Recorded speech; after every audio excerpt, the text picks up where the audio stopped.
Imagine this. You're at school. Your teacher looks at you and says, in front of the whole class, this child will never amount to anything. You're not smart enough. You're not quick enough. You're not good enough. At home, your parents are called to school. They're told that their son is mentally retarded, that he has no future, that the best thing would be to take him out of school and put him in a simple trade.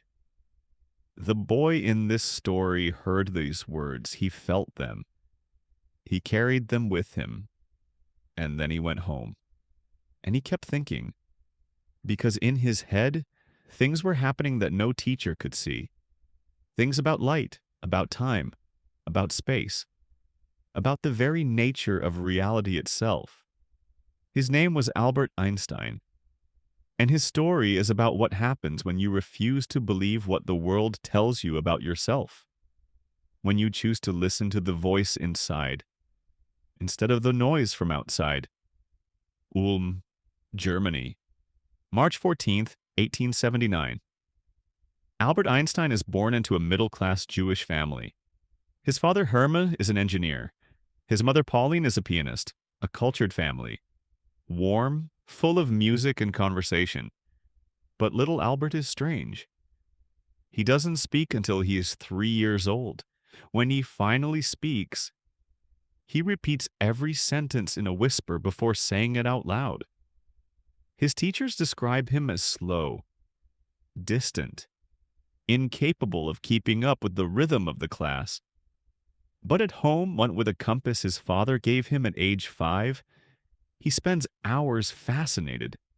The needle that always points north no matter how you turn the compass.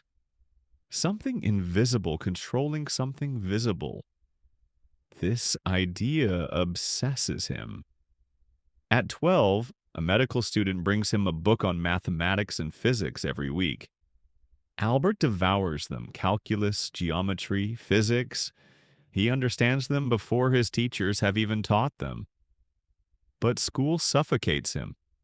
Mechanical memorization, military discipline, correct answers to the wrong questions. At 15, his family moves to Italy. Albert stays behind in Germany to finish school. He doesn't last. He leaves after a few months. Just leaves. No diploma, no plan. He applies to the Polytechnic Institute in Zurich. He fails the entrance exam, the first official failure of his life. He prepares for a year. He returns. He is accepted. He studies physics and mathematics, but even there, his relationship with the professors is difficult. He skips classes. He studies alone what truly interests him. One professor warns him directly. With your attitude, you will never find a position in the academic world. The professor was right. After graduation, Einstein applies to dozens of universities. Every single one rejects him. He applies to high schools as a teacher. Rejected. He applies for an assistant position to a professor. Rejected. In the end, a friend helps him land a modest job at the patent office in Bern.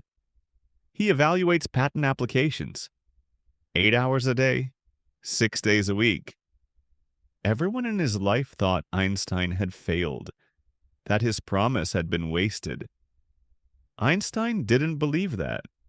At the office, he would finish his work quickly and hide his calculation papers in the drawer of his desk whenever the boss approached.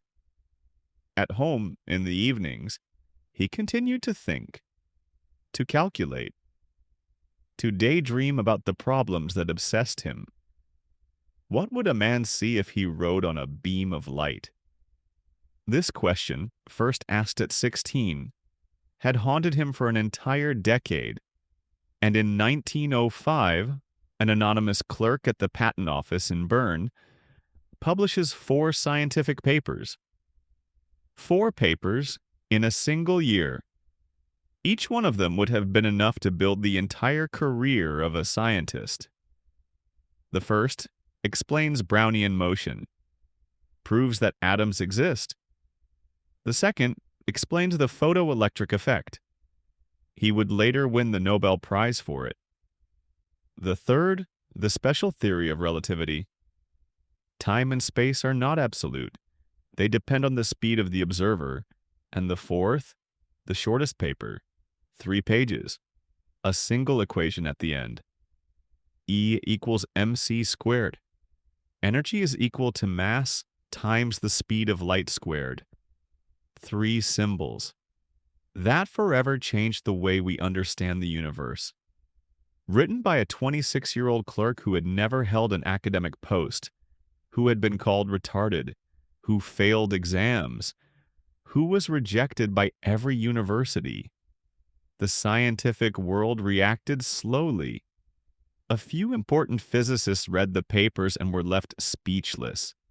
Max Planck, the most respected physicist of the era, declared that Einstein was the most important thinker since Newton. Einstein finally received a university position, then another. His career exploded. In 1915, he publishes the general theory of relativity, a new understanding of gravity, of space, of time itself. In 1919, a solar eclipse confirms Einstein's predictions. Light bends around the sun exactly as he had foreseen. The London Times runs on the front page, "Revolution in Science, New Theory of the Universe, Newton Overthrown." Overnight, Einstein becomes the most famous scientist in the world, and one of the most famous people on the planet, period. But his life doesn't become easy. In Germany, anti-Semitism is rising. His physics is publicly attacked as degenerate Jewish science. In 1933, Hitler takes power. Einstein is in America when he hears the news. He never returns. He settles in Princeton. He keeps working, keeps searching. His final dream, a theory that would unify all the forces of the universe into one single elegant equation. He never finished it. He died in 1955 with papers full of calculations on his nightstand, still searching, until his very last breath. On April 18, 1955, Albert Einstein dies in Princeton. He was 76 years old. He asked for no public funeral, to be cremated, no place of pilgrimage. He wanted his work to matter, not monuments, and his work matters more than ever.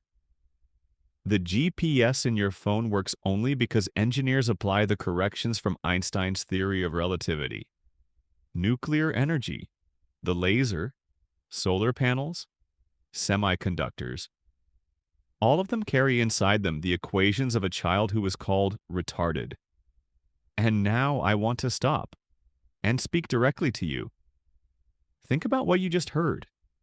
A child who was told he would never amount to anything. A young man rejected by every university. An anonymous clerk who hid his calculations in his desk drawer.